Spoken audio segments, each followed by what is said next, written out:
اعوذ باللہ من الشیطان الرجیم، بسم اللہ الرحمن الرحیم۔ السلام علیکم پیارے بچوں، امید ہے آپ خیریت سے ہوں گے۔ تو آج سے ہم باقاعدہ اپنی اسٹڈی کا آغاز کرتے ہیں۔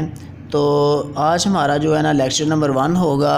کلاس ہماری پری 9th ہے، سبجیکٹ ہمارا پاک اسٹڈی ہے اور ڈیٹ 6 اپریل 2020۔ تو 6 اپریل کی پاک اسٹڈی کی ڈائری کی طرف ہم چلتے ہیں۔ ڈائری دیکھیں جی، آج ہم نے پڑھنا کیا ہے۔ باب نمبر اول، پاکستان کی نظریاتی اساس، صفحہ نمبر 1 سے 2۔ پاکستان 14 اگست سے لے کر پیدا ہوئی تک ہم نے اس کی ریڈنگ کرنی ہے، اور اسی ریڈنگ میں ہمارا شارٹ کویسچن نمبر 12 بھی ہے، اور اسی ریڈنگ میں ہمارا لانگ کویسچن نمبر 9 کا سیکنڈ پارٹ ہے۔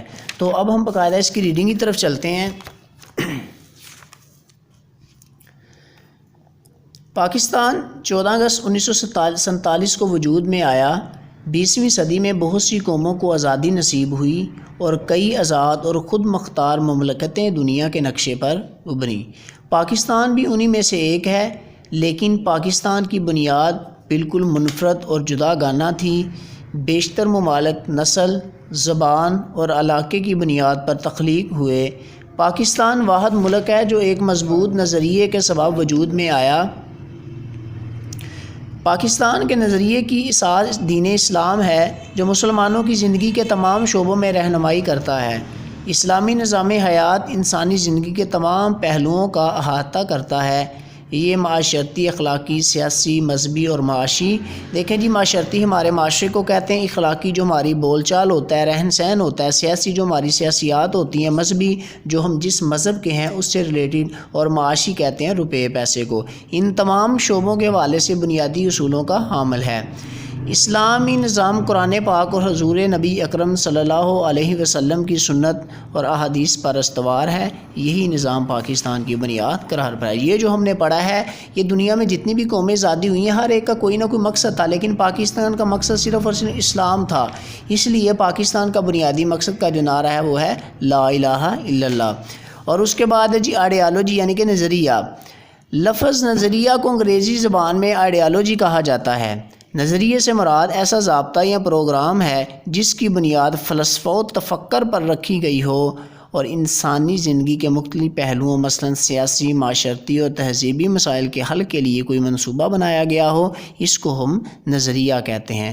فلسفہ و تفکر پر جس کی بنیاد رکھی ہو، اس کو نظریہ کہتے ہیں، اور تفکر کہتے ہیں سوچ کو، سمجھ کو۔ اب اس کی دوسری ڈیفینیشن ہے، وہ ورڈ انسائکلوپیڈیا کی روح سے ہے۔ وہ یہ ہے، نظریہ سیاسی اور تمدنی اصولوں کا مجموعہ ہے جس پر کسی قوم یا تہذیب کی بنیادیں استوار ہوں۔ یہ دو ڈیفینیشنز ہیں، ایک نظریے کی، دونوں نظریے کی ہیں، ایک سمپل ہے اور ایک ورڈ انسائکلوپیڈیا کی روح سے ہے۔ اب پیج نمبر 2 پہ آتے ہیں۔ پیج نمبر 2 ہے جی، ڈاکٹر جارج براس نے بھی ایک ڈاکٹر تھا، اس نے اس کی تعریف کی ہے نظریے کی۔ وہ یہ ہے، عام زندگی کا ضابطہ یا کوئی پروگرام جس کی بنیاد فکر و فلسفہ پر استوار ہو، آئیڈیالوجی کہلاتا ہے۔ اس کے بعد ہے جی نظریے کے ماخذ، سورس آف آئیڈیالوجی۔ یہ ہمارا کویشچن ہے۔ سب سے پہلا جی مشترکہ مذہب۔ دیکھیں جی، مشترکہ مذہب جو ہے نا، چند عبادات کے مجموعے کا نام نہیں، بلکہ وہ پوری معاشرتی زندگی پر گہرے اثرات رکھتا ہے۔ ہر مذہب نے سماجی تعلقات کو مخصوص نظریات کی روشنی میں استوار کیا۔ مثلا یورپ میں جو نظریہ وہ عیسائیت ہے، جاپان میں نظریہ بدھ مت ہے، اور ہندو نظریہ ہندوازم کے تحت، جبکہ مسلمان نظریہ اسلام کے تحت زندگی بسر کرنا چاہتے ہیں۔ اس کے بعد ہے جی مشترکہ نسل۔ مشترکہ نسل سے مشترک نظریات جنم لیتے ہیں۔ دیکھیں جی، اگر آپ کے جو ہے نا نسل آپ کی مشترکہ ہوگی تو آپ کے نظریات بھی مشترکہ ہوں گے۔ اگر آپ کی نسل میں فرق ہوگا تو یقیناً آپ کے جو نظریات ہوں گے ان میں بھی فرق آئے گا۔ ایک ہی نسل کے لوگوں میں ہمدردی اور اخوت کے جذبات کا پروان چڑھنا عین فطری عمل ہے۔ ہم نسلی ایک مضمور بندھن ہے جو مشترک نظریات کے باعث انسانوں کو خونی رشتوں میں منسلک کیے ہوئے ہیں۔ اس کے بعد ہے مشترکہ زبان اور رہائش۔ دیکھیں جی، مشترکہ زبان اور رہائش بھی بڑا اہم کردار ادا کرتی ہیں آپ کے نظریے میں یکسانیت پیدا کرنے میں۔ اس کے بعد مشترکہ سیاسی مقاصد۔ دیکھیں جی، دور حاضر میں بیشتر قوموں کے مشترکہ سیاسی مقاصد کی بدولت ہی انہوں نے آزادی حاصل کی ہے، اور مشترکہ سیاسی مقاصد آپ کے ایک ہوں گے تو آپ مضبوط قوم بن سکیں گے۔ اس کے بعد اب مشترکہ رسم و رواج۔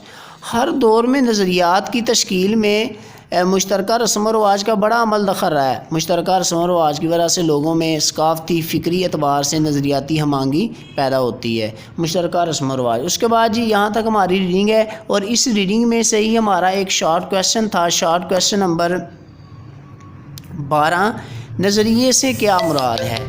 یہ اس کی ڈیفینیشن ہے، نظریے سے کیا مراد ہے۔ نظریہ یہاں سے لے کر یہاں تک شارٹ کویسچن نمبر 12 کی ڈیفینیشن ہے۔